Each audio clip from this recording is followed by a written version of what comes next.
Hello and welcome to That Silver Dog Show. My name's Dawn, but you're not here to listen to me. I have a friend on the line that I'm going to let introduce herself. Hello, how would you like to have the public hear you today? Hi, my name is Alyssa. And before we get started, just share something a little interesting about yourself that, because a lot of times we get wrapped up in the identity of being a service dog handler. hmm And sometimes we forget that that's not all we are. So, how about you go ahead and share something a little interesting about yourself? well, I guess I do like horseback riding and I work at a barn for as like my interest and as a sport and stuff. That's very interesting. I've actually never ridden a horse, which at 42 years old, I find that a little sad now. So, I'm a little envious of people who are able to ride horses and interact with them. So, I do find that interesting. Yeah, it's definitely a very interesting line of stuff to get into. Absolutely. So, if you are comfortable, please describe the moment when you realized that you needed to make a complete lifestyle change and get a service dog. Well, it started, I was like pretty young and I had gotten my first dog, but I didn't really realize that I would need a service dog until she was about a year old. And what had happened was I would start going into public, I would start going to just different places and realize that it is really hard for me to do anything. Like I had a hard time speaking with people. I had a hard time like just going in public without wanting to go sit in a corner and ball up and just cry. And around that time, I had started getting a lot of like different suggestions when it came to service dogs. And I was like, well, I don't think that should be like the first thing that I should do because I had known a service dog handler and was like, and they told me that it can be a pretty like exhausting thing. So then we started off with like therapy. Um, but the therapy didn't really work because I have a really hard time opening up to others. And the therapist I originally went to, I don't know, it just didn't seem to help me very well. And then I took a break from therapy and then I got into dog training and I was like, you know what? I'll just train my dog. And I started training her just basic obedience. And then I went back to going to therapy, but again, didn't really work. So I was like, you know what? I'll talk to my doctor and we'll see what they think. Um, and when I went to my doctor, they kind of was like, well, you could try it out if you want to, but you don't really have to get into it. So I decided, why not? I'm going to start off with training my now service dog as a psychiatric service dog. She was about a year old when we started. And then toward the more that I got into it, I started having really bad health problems. Like I started getting really dizzy when going around. Um, I would have small episodes where I was about to pass out, and I noticed that like my heart rate would spike out of nowhere. So then I went to my cardiologist, and they didn't really say much to me, which I thought was kind of really weird. But then I noticed that my service dog has like a natural, like I know some people don't believe that dogs can have a natural alert, but she kind of has a natural alert.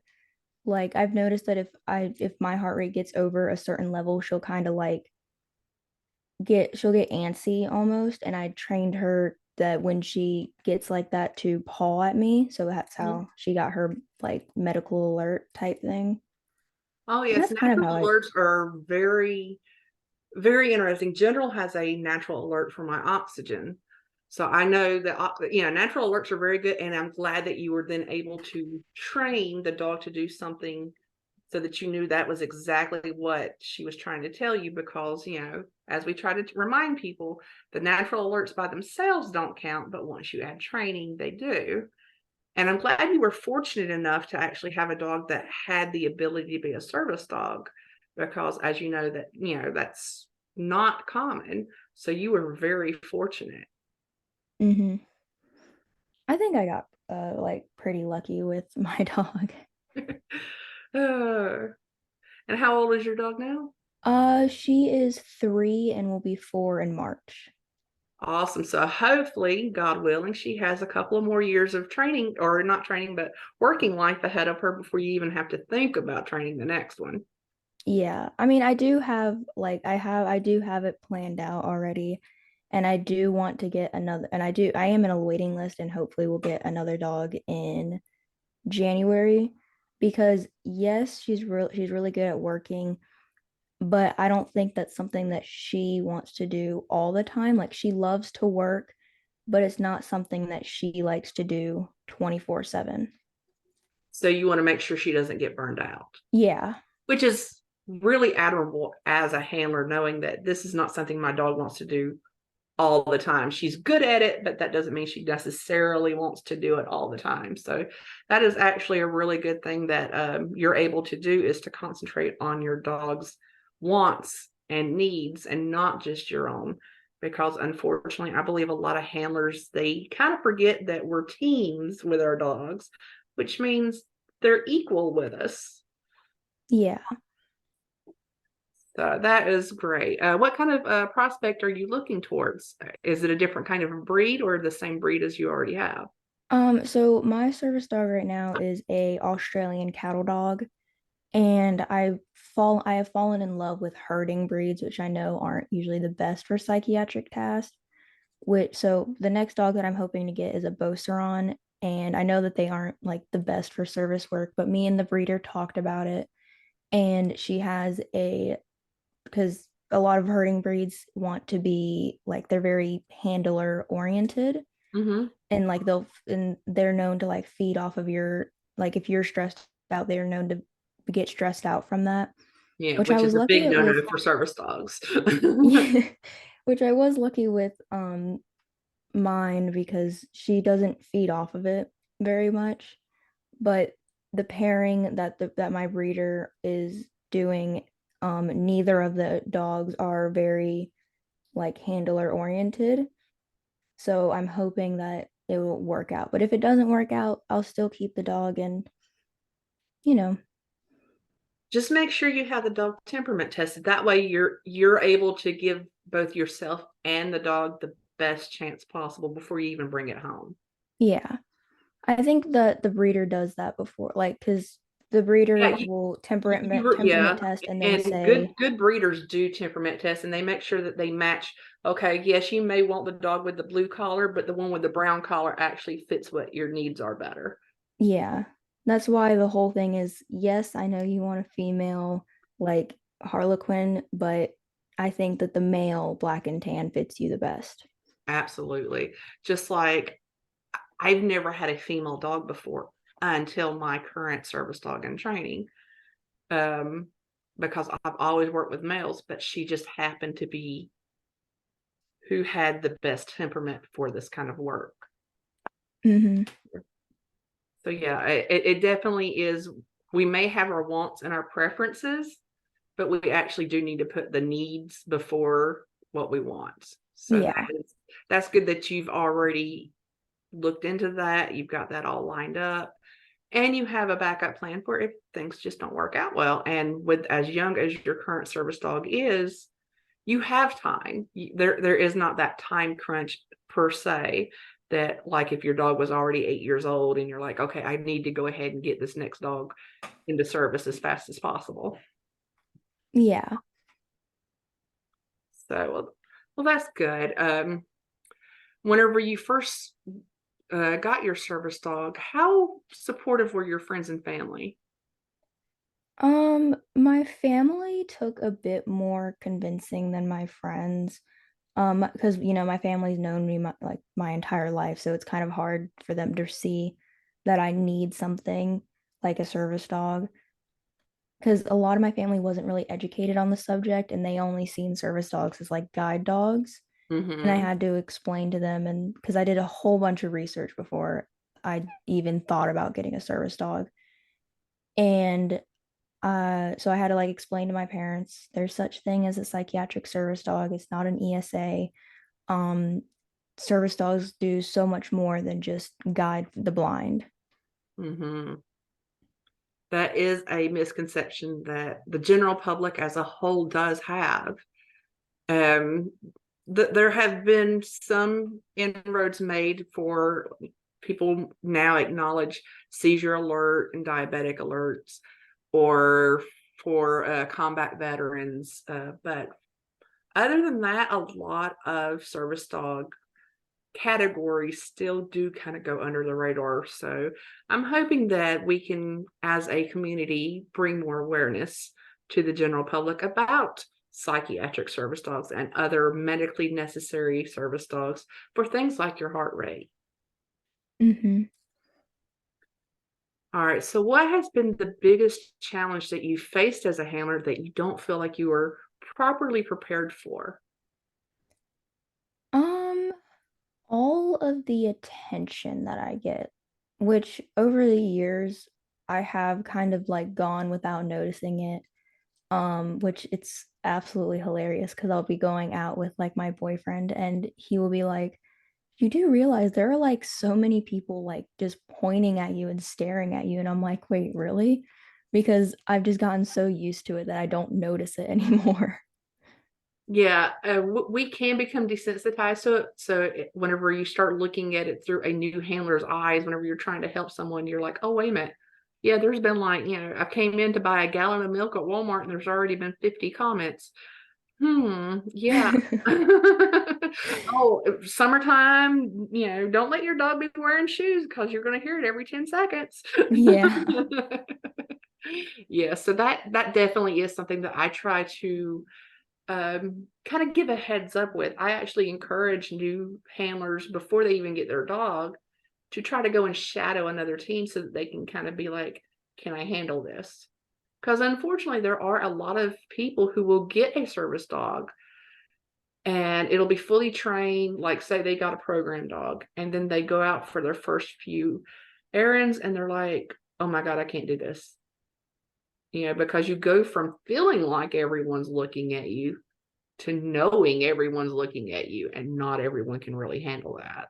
Yeah. Like, well, I mean, at first, if I felt like I was getting attention from someone in public, I would absolutely like hate it. But Mm-hmm. it's really weird because I just feel like my service dog has given me the confidence. Like I've had family and friends say that they've noticed that like ever since I started doing stuff that I've gotten more confidence from her.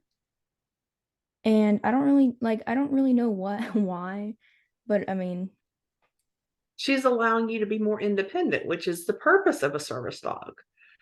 It's actually not unheard of that a lot of times people, once they grow as a handler, that they do learn that, hey, I can actually talk to these 15 people who are coming up to tell me about their dog that they've had 15 years ago that resembles my dog.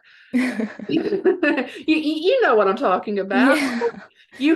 I used to have one, and oh well, but without that service dog, just having someone coming anywhere near you could throw you into a panic. So it is a very delicate balancing act because some people can handle it and it helps them grow as a person. And some people can't, and it causes them to melt down every time someone mentions their dog. And if you were to have been on the other end where you can't handle anybody mentioning your dog and you can't get past that, that's whenever I usually say, well, maybe this isn't the best treatment plan for you because this is going to happen. Yeah, We're it's not not going to something be you able to stop can. the public from coming up and talking about their dogs. We're not going to be able to stop the public from even reaching out and petting our dogs, even if our dogs are they have neon lights that Yeah. says do not approach, do not touch, do not talk to the hand. It's going to happen.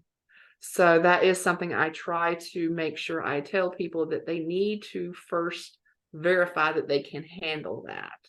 Because would it not be a complete sad story that you get a dog and you've paid all this money for all this training, and then you're like, yeah, you're sitting on the couch, I can't take you out. You make it worse. Yeah, I couldn't imagine having to go through that. Unfortunately, yeah, because I actually do run a few different pages. In addition to the page that you're on with me, I run a total of 4 service dog pages. And so I hear it a lot. Whenever new people are coming in, that is the biggest thing. They're like, how can I make people leave my dog alone? Well, the simple answer is you're not going to be able to. How can I There's get always people going to to be stop someone. talking about my dog? You can't. It's more of a you have to adjust how you react to what's going to happen, because it's not going to get just stop because of the fact that it makes you uncomfortable, because it does make most of us uncomfortable, at least on some level. But the general public is the general public, and we can't change them. Yeah. All right, so here's a nice little question. What's the most fun thing that you've been able to do with your service dog that you don't feel like you would have been able to have done without your service dog? Um, no. Or something That that one's you a hard want to do that you one. would not even think about doing without your service dog? I feel like when I got my service dog, like that's when I really got into dogs. So, I mean, I feel like if like I can't really say for sure that I wouldn't have done everything that I've done without a service dog or not. Um, because I wasn't really into like I was one of those like basic owners that Mm-hmm. like they have their dog, they feed them, they take them on a walk maybe once a week. But then I got into service dogs and I started learning, like, I started getting more educated about dogs. And I was like, oh, and now, I will take, like, I take her to events all the time that are like pet friendly. And like, I'll show off tricks that she can do. Um, but I feel like that's probably one of the main things that I don't think I would be able to do. And also, I wouldn't get all of the like funny interactions, like some of the most out of context interactions you get with the general public. Yes, they can definitely make your day interesting. Yeah.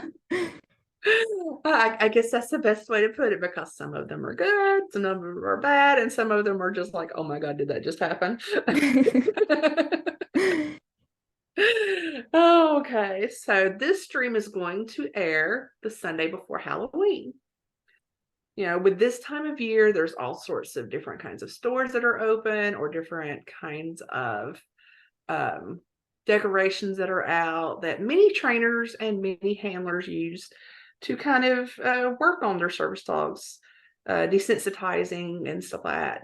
Do you do anything special whenever it comes to this time of year or leading into the holidays to try to, kind of keep your dog's training up? Or do you feel like your dog is like, oh, there's a spooky thing in Lowe's, he's not going to pay no attention to it. So, because some Um, things are rock solid, and doing all those things don't really help, and sometimes they're just more fun for the handler than the dog anyway. yeah.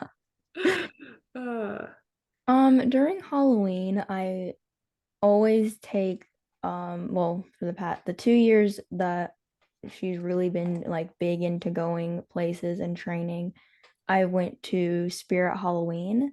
mhm. I think that that's like an amazing place to train and desensitize, because I mean, you could have the most bulletproof like service dog, but it could still, get spooked at something. So it's always fun to Mhm. just go to those places and like train up on that, because um I believe that service, like you could have, like, even if you have a fully trained service dog, that all service dogs will still be training with something, because they're always getting like seeing new things. And so Well, absolutely. Even like a martial artist will continue to train. They may be at the top of their game pretty much, but that doesn't mean that they're like, okay, well, I've got all these belts. I don't have to work out anymore. That's not how Yeah. it works. So, same thing with our doctors. They may have their doctorate degrees, which, our service dogs are like our little, doctor doggies, but they continue to have to read up on the latest for various illnesses and treatments. So, yeah, it never really does end for humans. So, why would we think that they would end for a dog? Yeah. So, what has been your best and or worst experience with the public with your service dog? Um, I guess I'll start off with the worst one. Um, the worst experience I've probably had with someone in public was I was at a local zoo and we were like going up some stairs and there was like a little break in the stairs where it was just a platform. Mm-hmm. And this like family is walking past us and this little kid like starts running up to us with a lemonade cup in its hand and tries to hit my service dog with the lemonade cup. And so I put her behind me and I'm backing up. So I'm backing into her, trying to not let this kid hit my dog. And the mom is just like standing there, like, oh my God, he's trying to hit the dog. And I'm sitting at like, I was having a really hard, like, I have a really hard time in like stressful situations like that to like say something. So I was Mm-hmm. never able to really say anything to the mom or the kid. But eventually the mom did like walk over and grab the kid, and the kid just started like screaming and crying. And I was like, what just happened? And I had to go like sit down and recollect myself for a second after that. Yeah, unfortunately, parents do not keep a watch on their children. And unfortunately, a lot of times parents even think it's funny. And I think a lot of people who don't have service dogs, they don't really think about this. But those of us with dogs, we're like, yeah, the general public's crazy whenever they see Hmm. our dogs. And the last time I went to that same zoo I believe you're talking about, I probably yelled at more kids in one day than I have in my entire life. And they were all coming up, running, grabbing the dogs because, I have a tandem team currently as General's about to retire, and I have Alex as she's training. Hmm. And there was one kid that, as I'm speaking to one of the employees, because I go out there a lot, I have the pass, so I just go out there. I use that as my favorite place to train because of all of the different dis, distractions and stuff that you do find at the zoo. I figure once Alex is able to do the zoo without any issue, she'll be good to go to be considered, a fully trained service dog. And this one kid starts running up as we're talking, and I'm like, no, please don't, no, no. And then finally I went, I said no. And the parent just looked at it. I was like, I started off nice, Yeah. because they clearly saw that this kid was coming towards the dog. They clearly heard me say, no, leave the dogs alone. No, no, stay away, stay away. But I'm the bad guy whenever I finally just go ahead and just scream it out.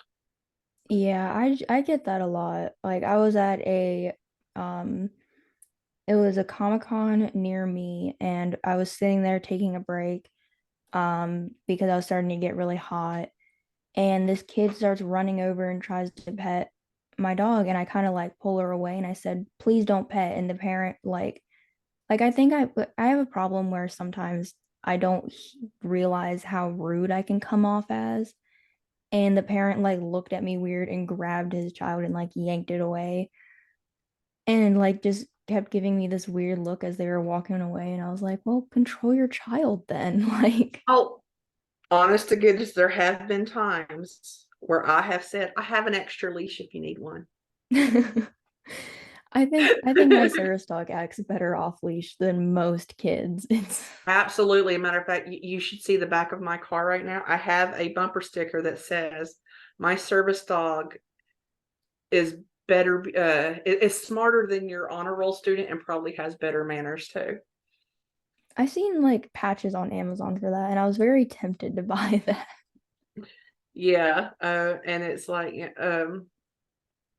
It's like we're bending over backwards to try to be nice while someone is being rude to, because it is rude to go and approach someone's dog that you don't know in public.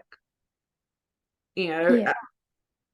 would you go up to someone who's sitting in a wheelchair and be like, "Hey, I really love your wheelchair. Do you mind if I sit in it and take it for a spin?"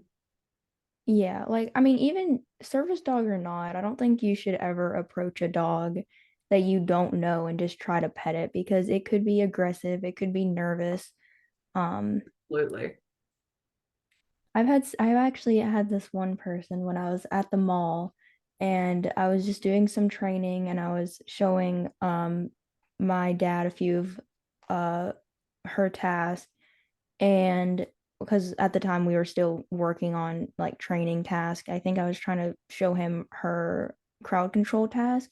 And this Hmm. guy walks over, he tries to pet her, and I said, "Oh no, please don't pet."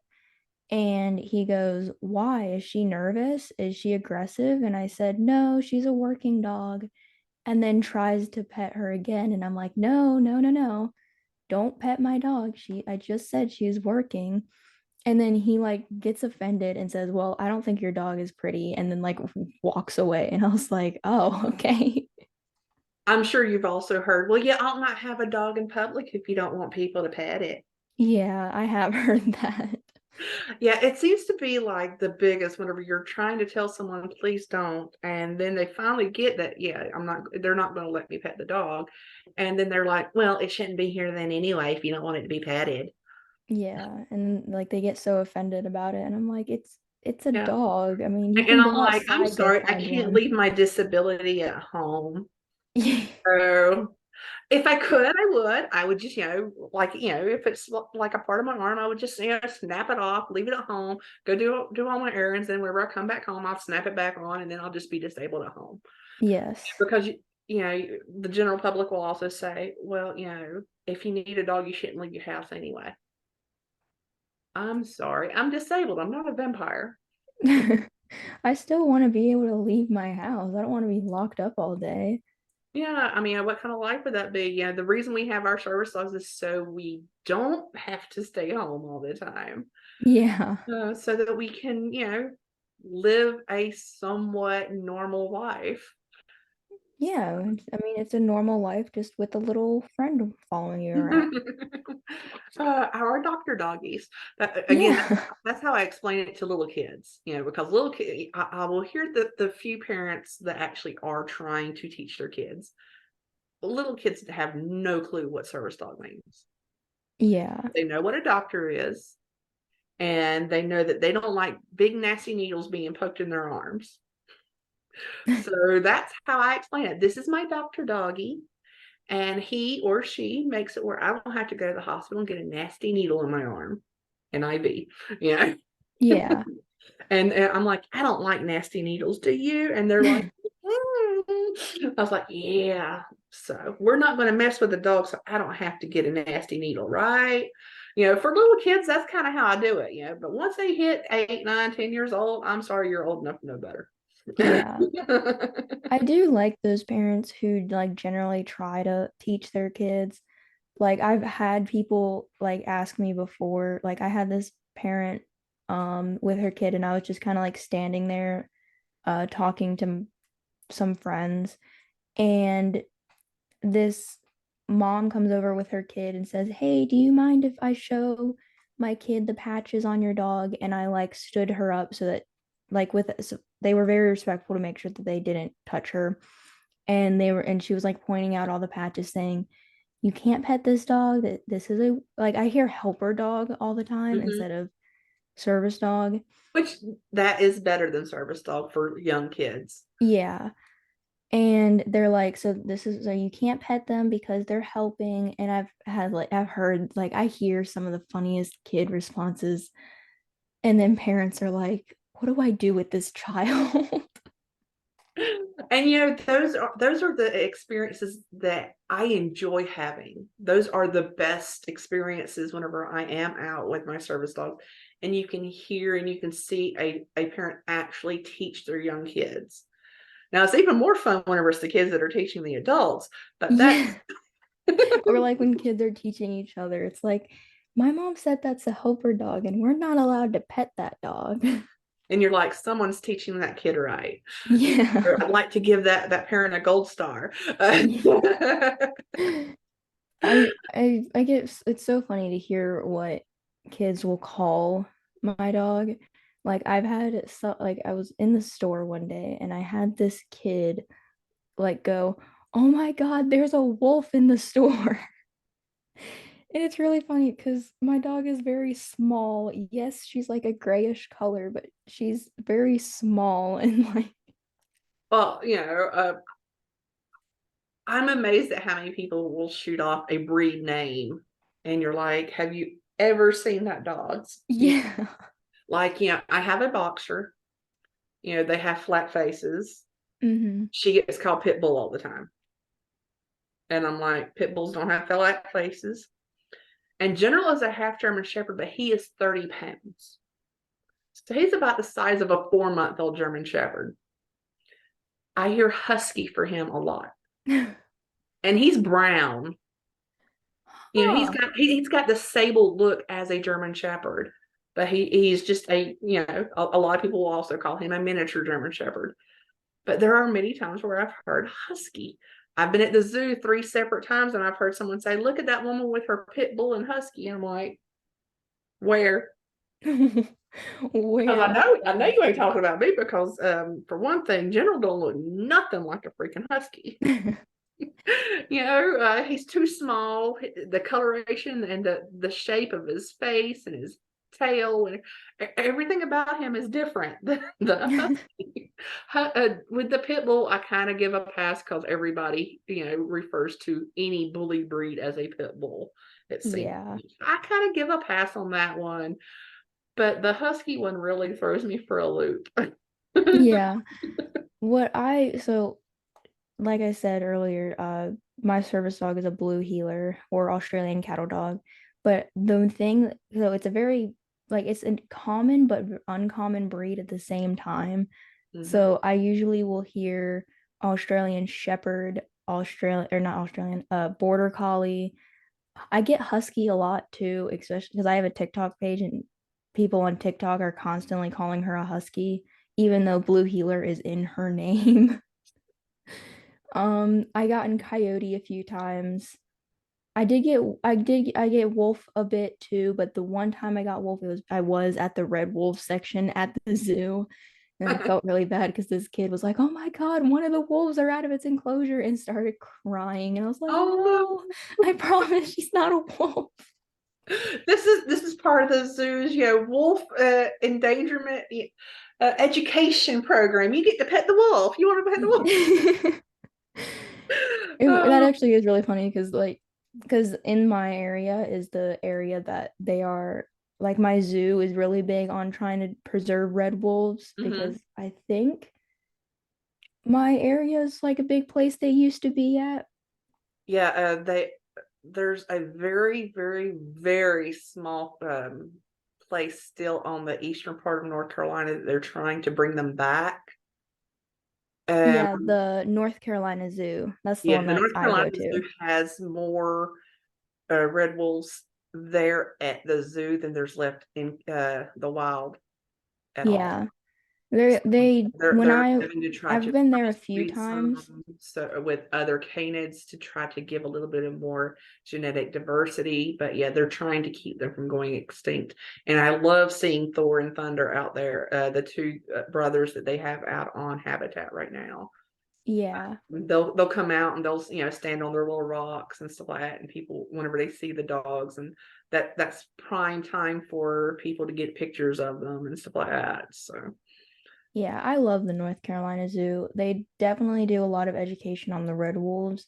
Mm-hmm. And I think during that interaction, I was actually talking to the guy, and he was like talking about the service dogs he sees go through, or he sees that go through there. And then he warned us about a bobcat who likes to try to quote unquote play with the dogs. Oh yeah, Ollie was actually raised around dogs because she's actually a failed rehab, from what I've been told. So whenever she Yeah. was a kitten, she would play with dogs. So whenever she sees the service dogs, she will go from hiding to be like, "Ooh, playtime," And then the dogs Yeah. are like, she wants to play, mom. Can we play? No. Okay, well, hey, Ollie. Yeah, Yeah, I I think love. that was actually the next enclosure we had went to was to go see like that bobcat, and it was really cute because it was sitting on the very top of its Mhm. enclosure, and it was like just and it was slowly creeping down, and then it ran towards the glass, and started like Yeah, pacing back she'll and kind of go forth. back and forth, and she's like, Yeah. "Now let's play, let's play." And the toddler Asha, the chimpanzee Asha, Hmm. he loves to play with the dogs too.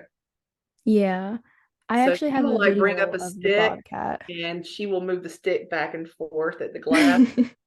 And so my youngest is 17 months old, so she'll move her head with the stick, still.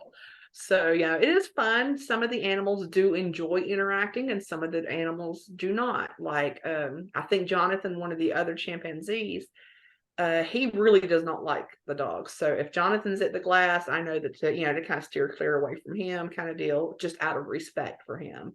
Yeah, I have a Yeah. video of the bobcat running down to the glass, and the camera does go over to my service dog, and you just see her looking like at the glass and then looking up at me like what's going on? Well, it's especially fun if you have a dog who was raised with cats and they also love to play with cats, because they know that body language for the bobcat to be like, hey, let's play, kind Yeah. of deal. And it'll be like, I really want to, but I can't. This is not fair. Yeah. My service dog hasn't been raised around cats, but she has been around cats. Like we have a barn cat at my Hmm. stable, and she kind of knows to stay away from cats. And it's really funny because I went to my grandparents' house, like I think it was around 4th of July, and their cat knew that Luna wouldn't go because my service dog's name is Luna. I don't know if I ever mentioned that. I know, most basic name out there. That's nothing wrong with that. Gives you something that you But really my remember, and it comes out very easy. yeah, but my but she knew, like the cat knew that she would not go near the cat and would trap her in rooms and like would stand at the doorway, and my service dog would just sit there and like look at me for help, like, please, I want out. Well, fortunately, the breeder that I got Alexandra from had a cat. So she remembers, the cat from whenever she grew up, kind of deal.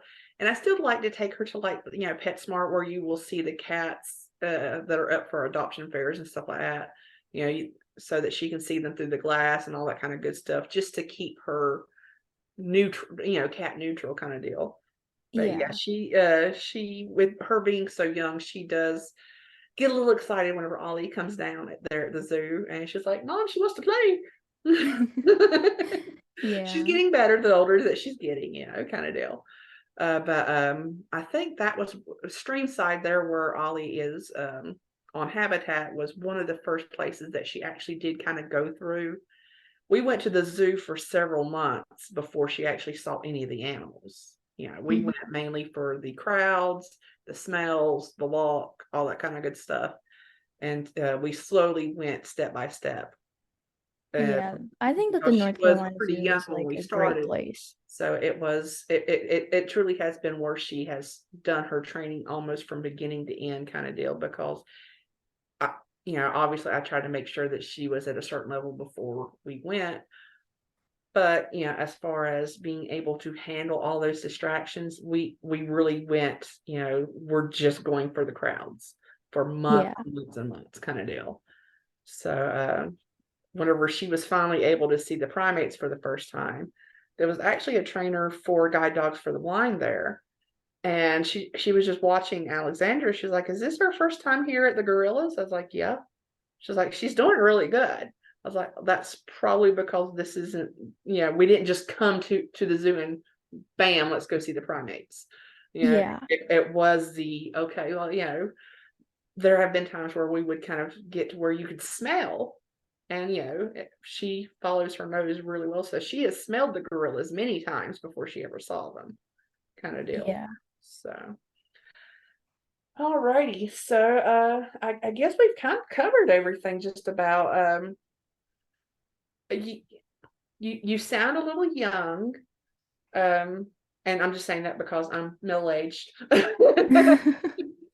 But so do you have any advice for people who are about your age or a little bit younger who are thinking about starting down this path? Because I do know that whenever people think of someone who has a service dog, they think of the middle-aged woman, not a younger woman. So Yeah. that you have different obstacles that I don't have. So, is there something that you would like to say to the younger people who are thinking about going down this route? Something that you wish someone would have told you, or just something that you've kind of picked up along the way? Be like, you know what, this would have been nice to know, or other people may find this helpful. So, Um, it I think there are definitely so there are challenges that you have to face, like especially if you are a younger handler and you can't drive places. So you have to ask your parents, hey, can you take me here to go so I can go train? And especially if you don't have parents who understand. But like just I guess try your best to do what like to work with what you have. I know that there's a lot of like hate that can come from older handlers because they're like, well, you're too young to have a service dog, or you're too young to be able to train a dog.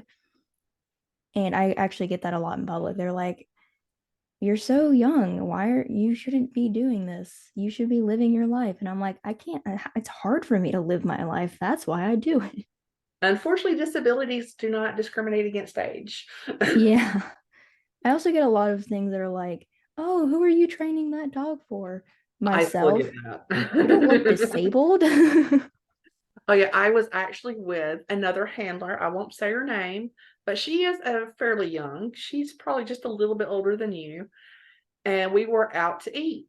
And this old couple came up to us and they were like, we just want to say that, we think it's so good that there's people like you who are willing to train dogs for people who need them. It takes a special person like that. And I just looked at it, I was like, well, we are the disabled. And yes, it takes special people to be us too. Yeah.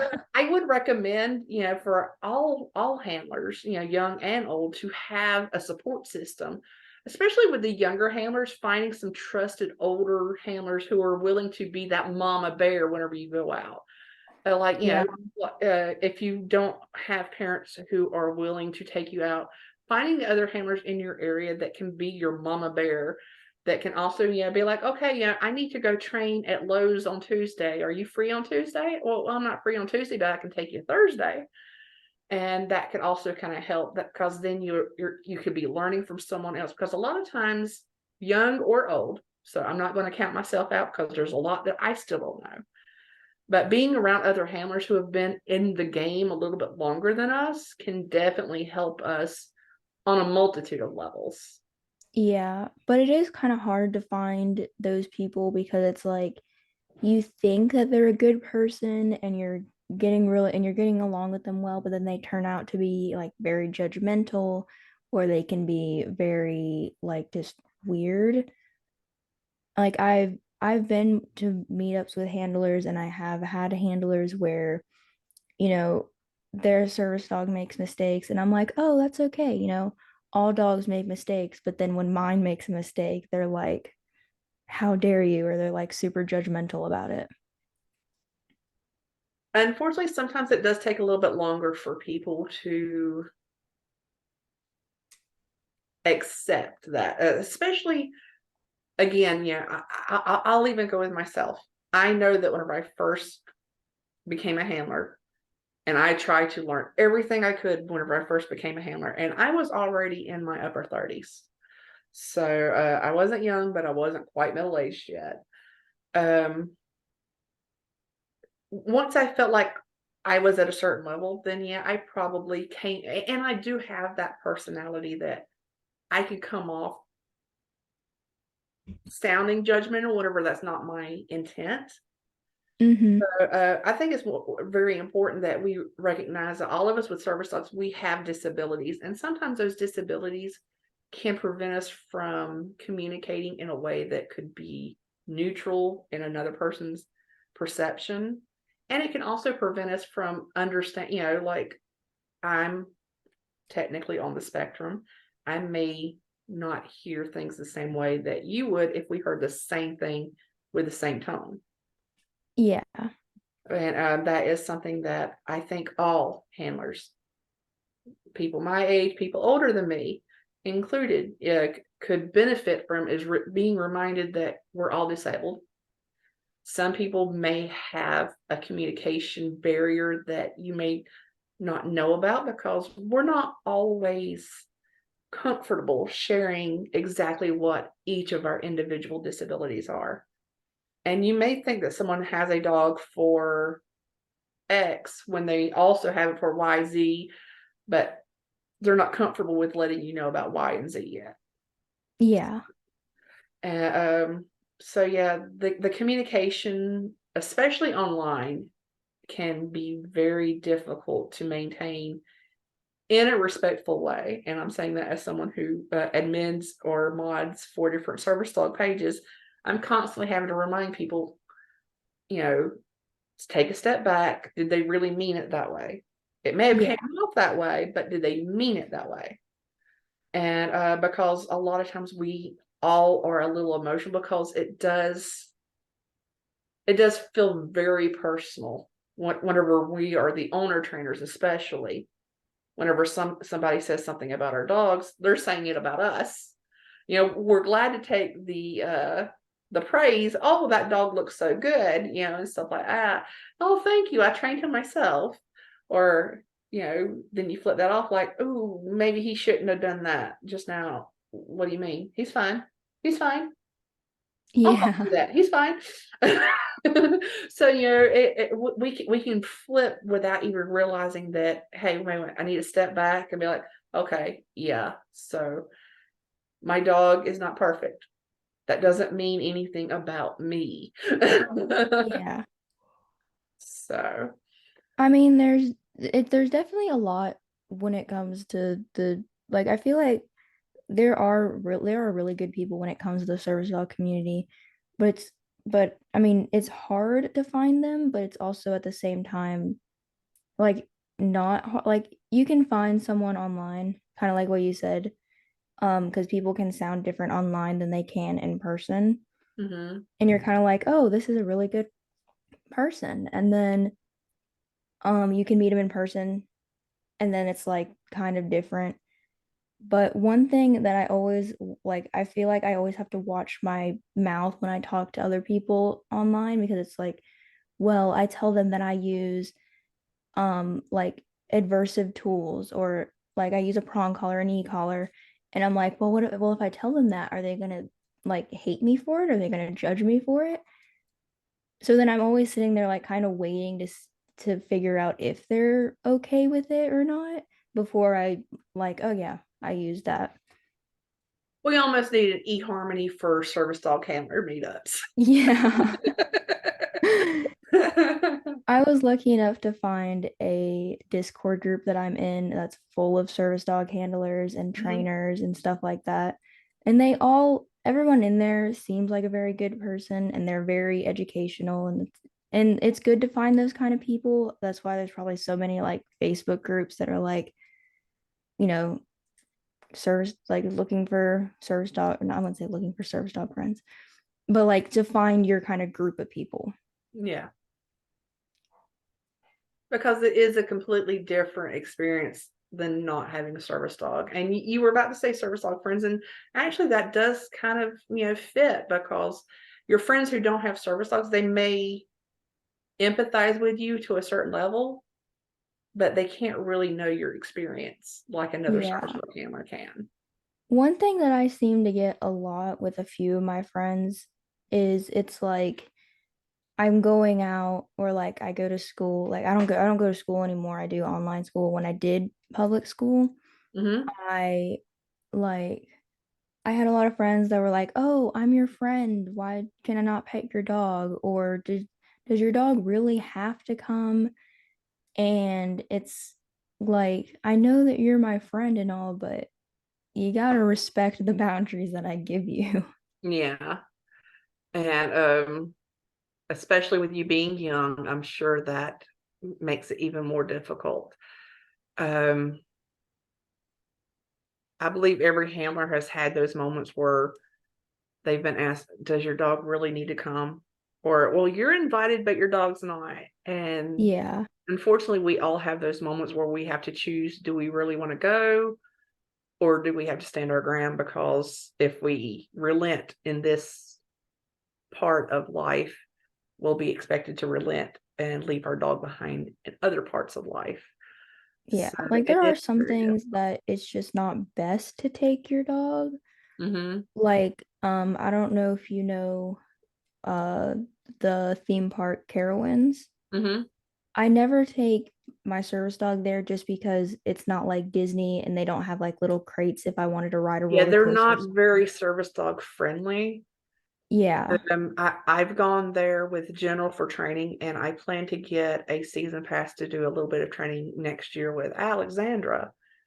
But it is very difficult if you do go by yourself because you're essentially going there just for the atmosphere because you can't ride anything except for maybe the Sky Tower and maybe a couple other things. But not in general, and whereas like at Disney, anything that a young child could ride, the dog could ride. Well, they don't exactly do the same thing at Carowinds, it seems.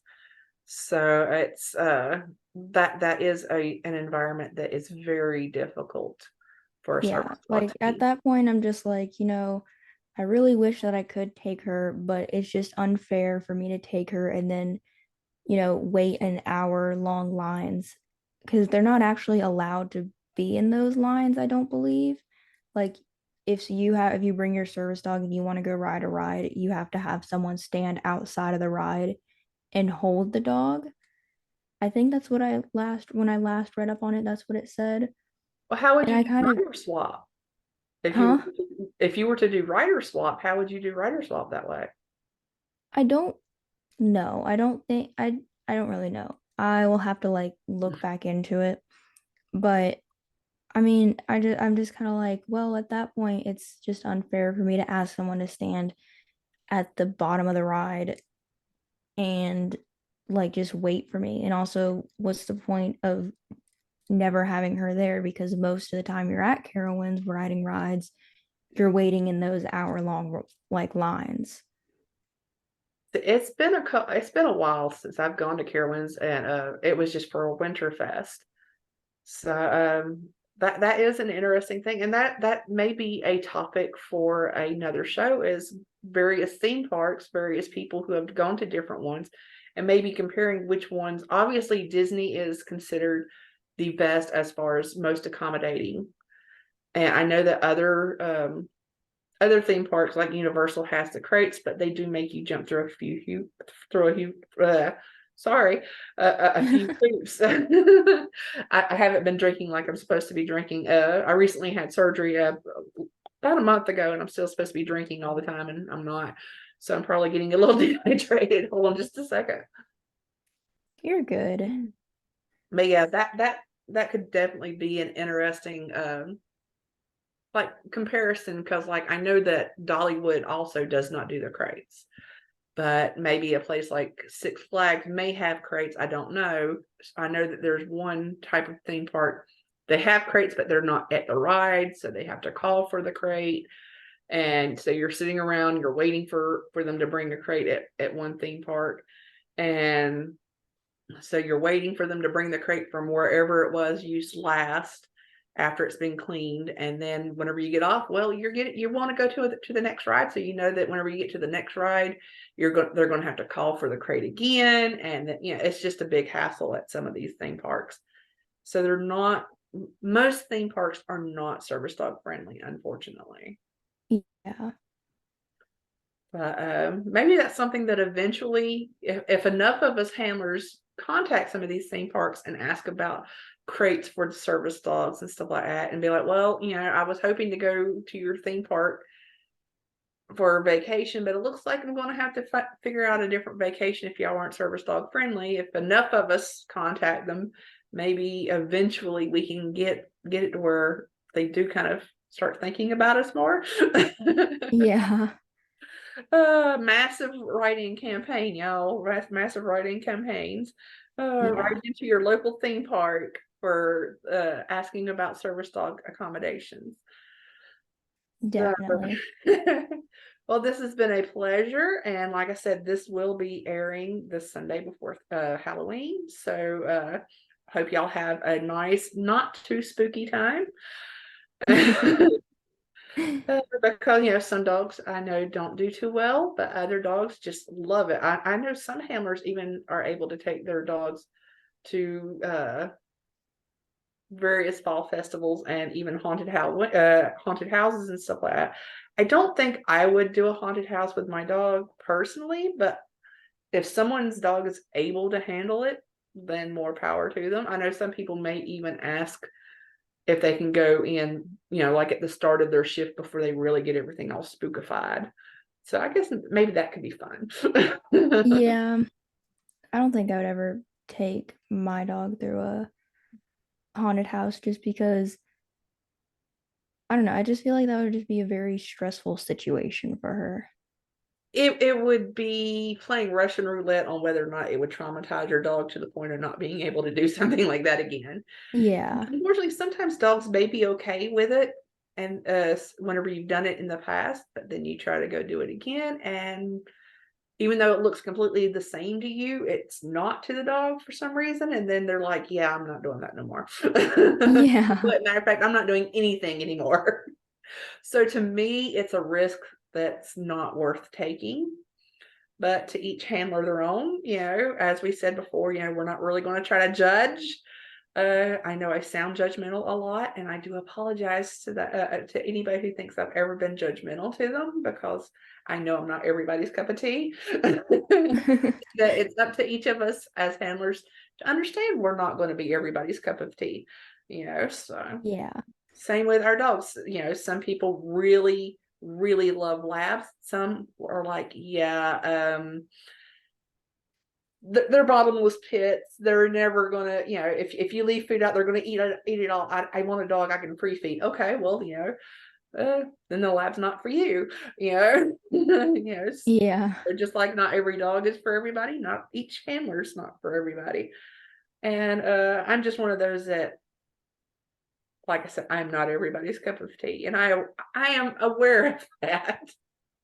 Yeah, and I you're do never hope gonna that a be, show like this is, people can overlook my personality enough to listen to the handlers that I bring on.